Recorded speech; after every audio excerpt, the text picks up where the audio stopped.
There's a new ailment among our population, and it has to do with some neck pain. And you know why?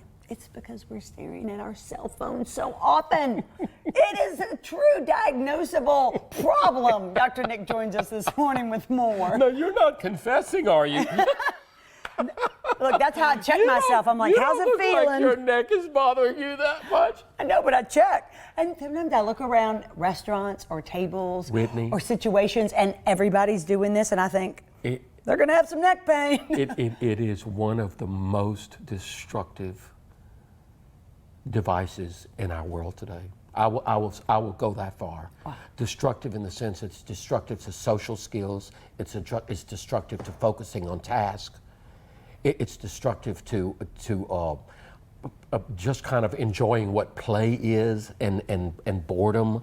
Boredom meaning that it's okay to turn it off. It's destructive to sleep. Right. And rest. I'm telling you, it's like any technology, like the wheel. The wheel is great until you overuse it. Mm-hmm. Well, the cell phone's great. I was going to say, sometimes it's destructive to friendships too, because if you have one who wants to text you all the time and expects immediate replies, or whatever, and you're like, I've got stuff to do. That's a good one. And why don't you? That's a good one. That's a good one. Or why haven't I heard back from you in 24 hours? And I'm thinking, I'm really very busy right now. Right, yeah, right. Yeah. But what comes with the cell phone and technology, and certainly text, is that, it's immediate. I just sent it. I know they know something's there because their phone's dinged or there's a notice. They may not have read it, but am I not important enough? Right. And really, at the end of the day, we all should probably pull back from that a little bit. Whitney, I promise you, I have learned, I do not text you on Friday morning. I promise I have learned because it's a great. Wait, don't start screaming. 4 weeks in a row. Well, because I'm addicted to texting you on Friday morning.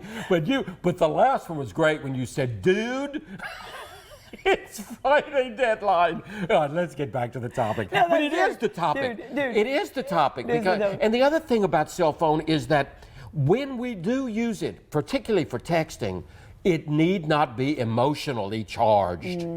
Because like the person that you didn't respond to shoots back a nasty text, it's like, thank you very much. You're not the only person in my life. I'm focused on something right now. Right, I really get it. I did have to tell a real sweet friend of mine who I really like, you can't text me as much. Did you? It's just taking up so much time, and she gets her feelings hurt easily, and it was nothing. It was nothing personal. It was just she texted me more than anyone else, and I'd be trying to cook dinner, trying to do something with the kids, and it was incessantly, and I didn't want to hurt her feelings. And then I thought, well, this is crazy because guess who's getting hurt? Yeah. Me. Who's being inconvenienced? Yeah. Me. And she took it really well, and I think she had no idea. Well, see, I was going to say what's so great about that is that you were assertive and you weren't mean and nasty about it. You helped her understand the context. And you have to do that before it gets to the point where you fall off the handle and say, you're driving me bananas. Right. Or we just stop responding and block them. Oh. Which is, not necessarily the best thing to do either.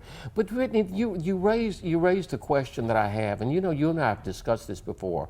I wanted to say, and would like to say, that the way to handle a cell phone is to make sure you've got clear boundaries. For instance, no cell phone at the dinner table. No cell phone when we're sitting in the living room having a family conversation. No cell phone when I'm out to the restaurant with you and your phone rings and you say, oh, I need to get this. I get this. I'm like, you need to get this, but we're having dinner? Right. And I know there may be times, but but unless someone's in the hospital and you're waiting for news. Okay, but I noticed, somebody told me the other day that with the cell phone, it may have even been you, that I can silence everyone but favorites.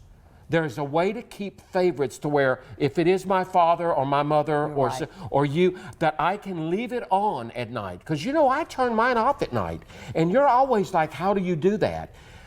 But you're right. It's called Do Not Disturb. And there's some kind of way of doing it. At least it's on the Apple phone. But see, when you do that, though, again, and you're not responding to the person that's waiting, and you respond 24 hours later, they can take offense. So I do think that we have to be assertive and say, this is how I plan to use the cell phone. Okay, yes, yes. I don't know how you use it, but I'm using it this way. It cannot be, I read somewhere, if it's your best friend, you're in trouble.